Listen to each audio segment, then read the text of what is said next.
এই পর্যায়ে কোরআন তেলাওয়াত নিয়ে আসতেছে অত্র মাদ্রাসার হিফজ বিভাগের ছাত্র মোহাম্মদ আরাফাত হোসেন।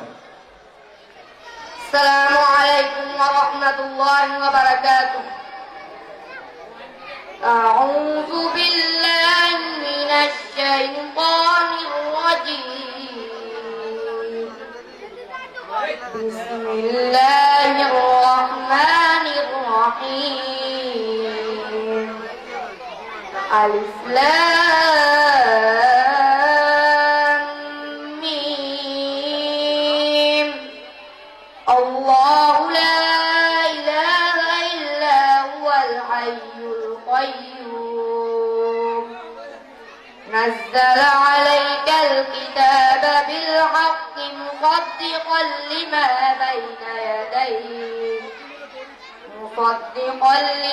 بين يديه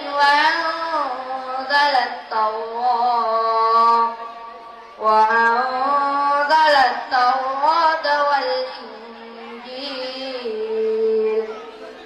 من قبل هدى للناس وأنزل الفرقان إن الذين كفروا بآيات الله لهم عذاب شديد والله عزيز ذو انتقام صدق الله مولانا العظيم السلام عليكم ورحمة الله وبركاته মাশাআল্লাহ, আল্লাহ নেক হায়াত দান করুক এবং একজন হাফেজ হিসেবে তাকে কবুল করুক। সকলে আমিন।